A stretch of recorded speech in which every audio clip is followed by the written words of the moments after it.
I have a question for you. Well, I need to start with an assumption. Slavery is wrong, right? I mean, treating somebody as a tool like a car, something that you can buy and sell and destroy if you want to.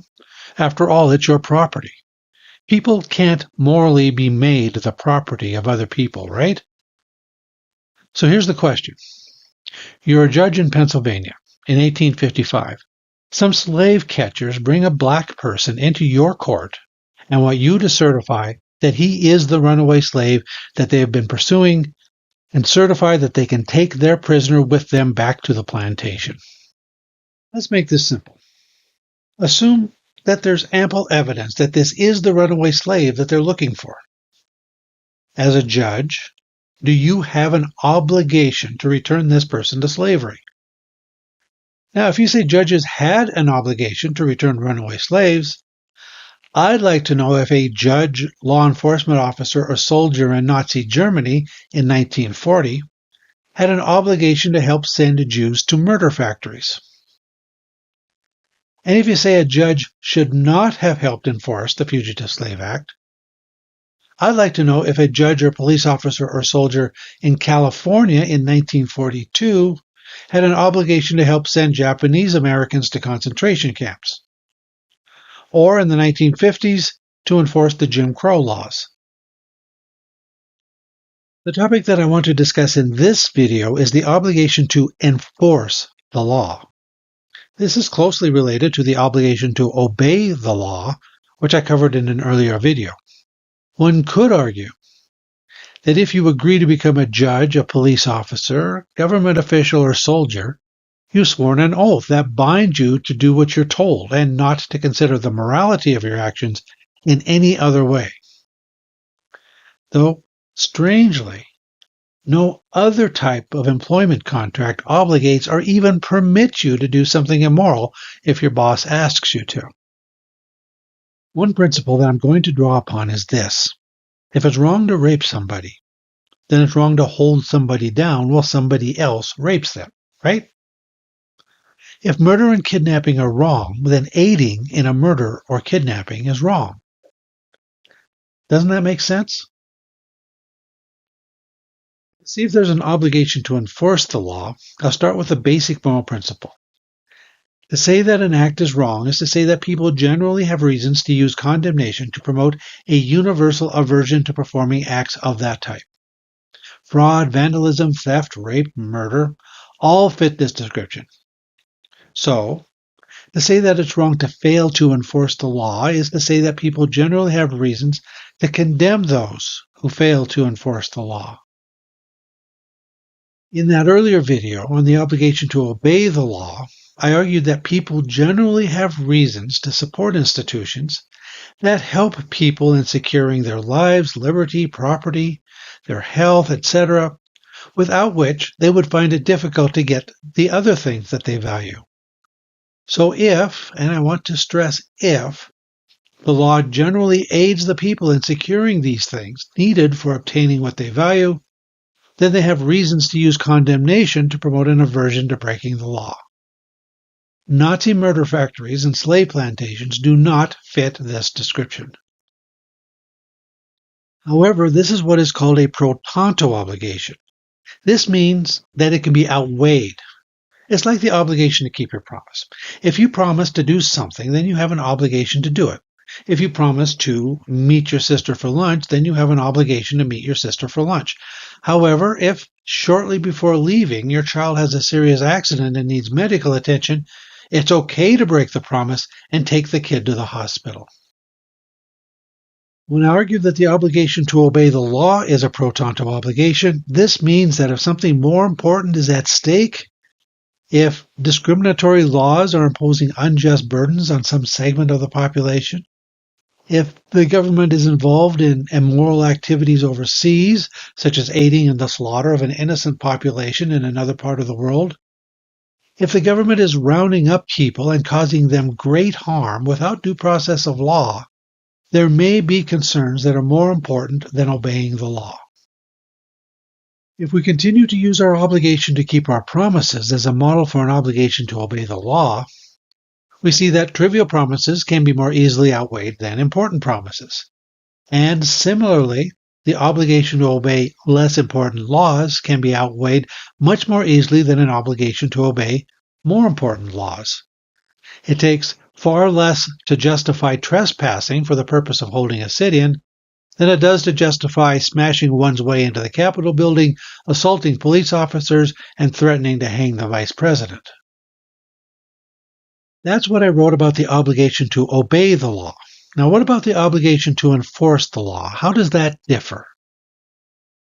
We're going to start by using the same foundational principle. To say that an act is wrong is to say that people generally have reasons to use condemnation to promote a universal aversion to performing acts of that type. To say that a judge, police officer, government official, or soldier has done something wrong in failing to enforce the law is to say that people generally have reasons to condemn those who fail to enforce the law. The first and most serious argument in favor of an obligation to enforce the law is what I'll call the chaos argument. We can't have judges and other government officials deciding which laws to enforce and which laws not to enforce. That would make each one a petty king in their own right, dictating to the rest of us, and giving us conflicting dictates. The chaos would be fatal to society. People have reasons not to destroy society, so people have reasons to condemn government officials who fail to enforce the law. This is a strong point. It has to be taken seriously. Of course, we have to be talking about a society where the government is basically helping those that it governs to better secure their lives, liberty, and other goods essential for obtaining what they value. If the government is rounding up people to send them off to murder factories, then people have no reason to condemn those who fail to obey and enforce the law. In fact, they have reasons to condemn those who obey and enforce the law. If you're a slave seeking freedom, or you value institutions that protect rather than destroy freedom, you have no reason to condemn those who fail to enforce the fugitive slave laws. Instead, you have reasons to condemn those who enforced the fugitive slave law. So again, the chaos argument is only applicable if it interferes with a system that basically secures these basic goods, not one that destroys them. If a system does not secure these basic goods, there isn't much of a reason to keep that system around. So the chaos argument has real weight. But the argument says that we have a lot to lose if we allow people some liberty in deciding which orders to obey and which to ignore. What has what I'm going to call the cult of unquestioned obedience given us? This is the idea that people must obey all orders without question. I spend a lot of time studying history, and history gives us countless examples where perhaps the risk of a little bit of chaos could have prevented something far, far worse. We have Alexander of Macedon. He's more popularly known as Alexander the Great, the person who conquered most of the world known to Greece at the time. The thing to make note of is that if not for people belonging to his cult of unquestioned obedience, Alexander would have remained a petty landholder in Macedonia at best. However, Alexander was able to muster an army. What was this army? It was a group of people willing to aid Alexander in a campaign of theft, assault, rape, and murder on a grand scale, adding suffering to the lives of huge numbers of people, including themselves. Imagine if the culture was one in which the people said, violent conquest? No, thank you. Killing people and taking their stuff just doesn't appeal to me. Imagine if the culture was one where the people believe that if it's wrong to commit murder, then it's wrong to volunteer to serve in a campaign of murder. History also tells us about the Roman conquest and Roman civil wars. According to the Roman historian Plutarch, Julius Caesar claimed to have killed 1 million Gauls and have enslaved another million. A fifth to a third of the population of the Roman Empire were slaves. The Middle Ages was little more than 1,000 years of serfdom and war. The common life of the common farmer was one where they lived to provide the nobility with food, money, and soldiers. Time and time again in the Middle Ages, nobility felt themselves required to convert the wealth of their lands into an army to go fight neighbors whose only crime was that of having stuff that could be taken. The 30 Years' War, 1618 to 1648, in terms of the suffering it caused to those who lived through it, probably far worse than World War I and World War II. War, disease, starvation cut the population in Central Europe by a third. For 30 years, armies crossed Central Europe, stealing, burning, raping, and killing anything they came across that could be stolen, burned, raped, or killed. In giving statistics like this, we tend to focus almost exclusively on the number who died. It's not unreasonable to say that those who died were the lucky ones. In addition to those who died in battle, others lived and carried deep wounds for the rest of their lives. For every person who died due to disease and famine, there were those who came close but survived. Their suffering was real suffering, and the dead do not suffer. And what were they fighting over? They were fighting over which noble gets to rule which land with its people. And thanks to the cult of unquestioned obedience, they had little trouble collecting the food, materials of war, and soldiers needed to cause this death and suffering. Yet we are told we need the cult of unquestioned obedience to avoid chaos and the costs of chaos. England largely stayed out of this mess in Europe, but they didn't stay out of war. Instead, they decided to fight each other from August 1642 to September 1651 in what's called the English Civil Wars. This pattern of nobles gathering unquestionably obedient subjects and sending them out to kill and maim each other and produce famine and spread disease was common practice. From 1648 until the French Revolution in the late part of the 1700s, we had the 9 Years' War, 1688 to 1697, the War of the Spanish Succession, 1702 to 1714, the War of the Austrian Succession, 1740 to 1748, the 7 Years' War, 1756 to 1763, and all of them involved the death and suffering of common people in service to nobility seeking to take things from other nobility. Then we come to the Wars of the French Revolution and the Napoleonic Wars, which lasted from 1791 to 1814. Napoleon was a lot like Alexander of Macedon and Julius Caesar. He loved war, and he was able to pull enough people into his cult of unquestioned obedience to set the people of Europe killing each other for well over a decade.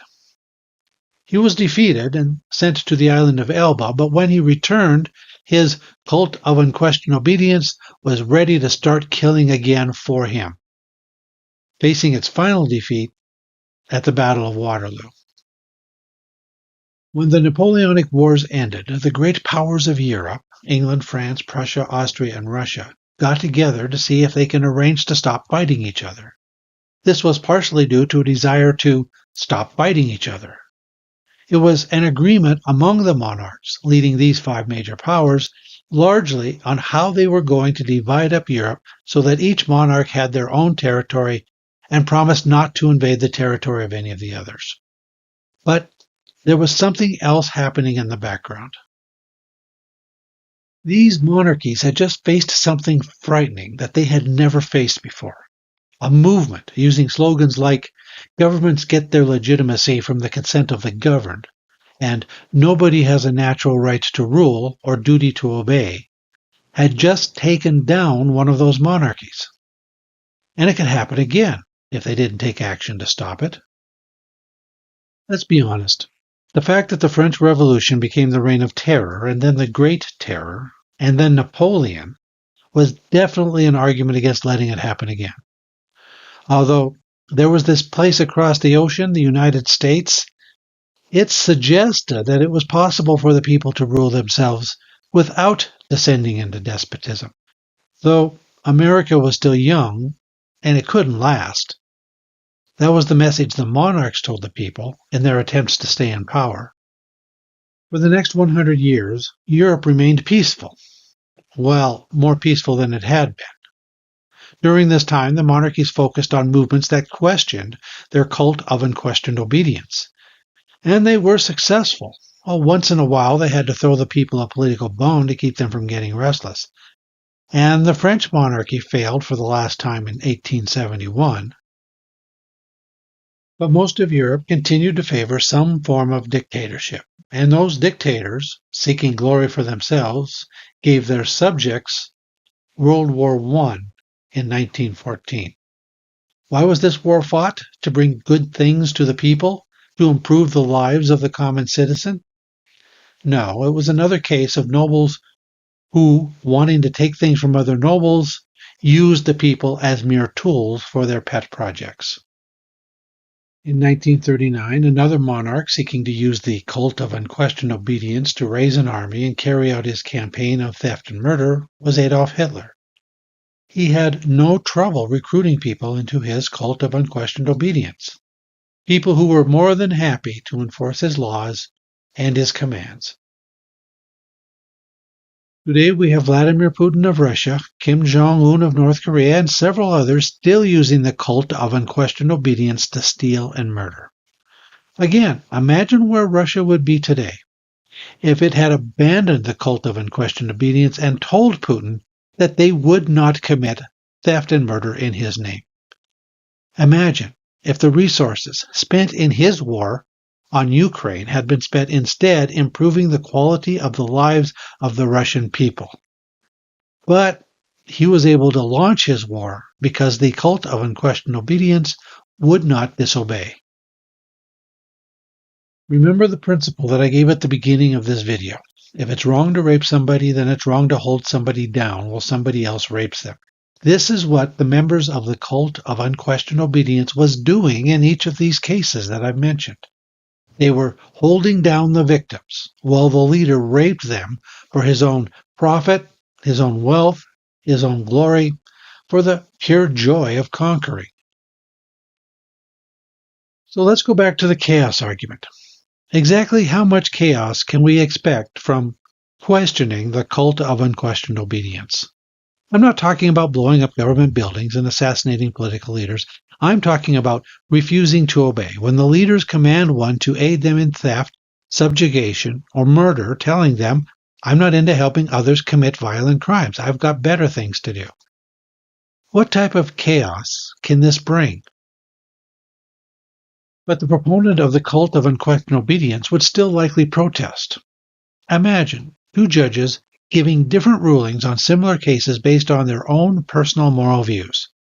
Imagine two investigators for the same regulatory agency deciding which regulations are just and unjust as they make recommendations regarding nearly identical violations. That would be bad. But is it so bad that people must be made morally obligated to engage in genocide, slavery, and wars of conquest whenever commanded to do so? This is a false dichotomy. These are not the only two options. And if you look at the American legal system, it has followed a third option through most of its actual history.